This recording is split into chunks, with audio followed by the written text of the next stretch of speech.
مسلمان کیا چاہتا ہے اس دن یہ اللہ کے بندے اپنے رب کو بندگی کر کے دکھا رہے تھے، اور اس دن خدا بھی ان سے پوچھ رہا تھا بتا تیری رضا کیا ہے، بتا تیری رضا کیا ہے، بتا تیری رضا کیا ہے۔ اور وہ جلسہ خودی کو کر بلند اتنا کہ ہر تقدیر سے پہلے خدا بندے سے خود پوچھے بتا تیری رضا کیا ہے، میں تبدیل ہو چکا ہوں۔ جناب صدر، اس دن مسلمان نے ایک فیصلہ کر لیا، یا تو پاکستان یا پھر شہادت، یا تو پاکستان حاصل کر کے رہیں گے یا پھر اس کی راہ میں شہید کر دی جائیں گے۔ اور اللہ کی قسم اس نسل نے اپنے رب سے کیے ہوئے وعدے کو پورا کیا۔ 1 کروڑ افراد اپنے گھروں سے نکلے، 50 لاکھ راستوں میں شہید کر دی گئی، اور 50 لاکھ پاکستان میں نہایت ہی بری حالت میں پہنچ پائے۔ اس کے بعد قائد اعظم محمد علی جیلانی سب سے پہلی حاضری ڈاکٹر علامہ محمد اقبال کی مثال پہ دی،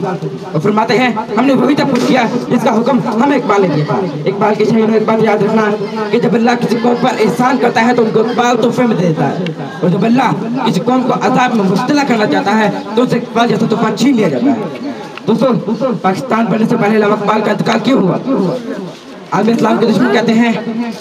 کہ اگر ہمیں پتا ہوتا کہ قائد اعظم کے پاس وقت نہیں ہے تو ہم پاکستان کو کبھی نہ بننے دیتے۔ دوستو، علامہ اقبال تو وہ عاشق رسول تھے جن کی مرضی سے رب اپنے بندوں کی تقدیر تبدیل کر دیتا ہے۔ دوستو، اللہ تعالیٰ علامہ اقبال کو چند سال اور بھی دے سکتے تھے جس طرح قائد اعظم محمد علی جناح کو دیے، مگر یہ وہ عاشق رسول تھا جو اپنے مالک کی بارگاہ میں یہ دعا کیا کرتا تھا میرے مالک مجھے میرے آقا حضرت محمد مصطفیٰ صلی اللہ علیہ وسلم سے لمبی عمر نہ دینا۔ یہ وہ راستہ جن تو تمام خوشخبریاں سنا دے گی، مگر اس عاشق رسول نے اپنی مرضی سے اس دنیا فانی سے جانا پسند فرمایا، اور جاتے جاتے مسلمانوں کو ایک پیغام دے گے کہ مسلمانوں کی آئندہ آنے والی نسلیں میری مٹھی میں ہیں۔ دوستو، ضرورت اس امر کی ہے کہ ہم علامہ اقبال کے دیے ہوئے سرمایہ کو آئندہ آنے والی نسلوں میں عملی طور پر منتقل کریں۔ میں جاتے جاتے علامہ اقبال کے نوجوانوں کے لیے ایک پیغام دینا چاہوں گا، تیرے دریا میں تحفہ کیوں نہیں ہے، تیرے دریا میں تحفہ کیوں نہیں ہے، خودی تیری مسلمہ کیوں نہیں ہے، اب سے شکوائے تقدیر یزداں تو خود تقدیر یزداں کیوں نہیں۔ شکریہ۔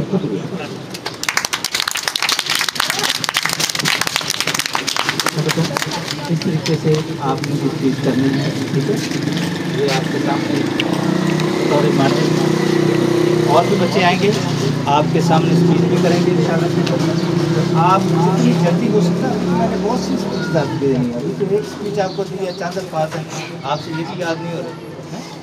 اچھے طریقے سے یاد کریں، ٹھیک ہے، زبانی یاد کرنا ہے اور گھر میں لازمی کرنا ہے، ٹھیک ہے۔ گھر میں جب جائیں آپ، خالی کمرہ ہے کوئی بات نہیں، لیکن خالی کمرے میں بھی آپ اپنی اسپیچ کو پورے آئینہ آپ کے سامنے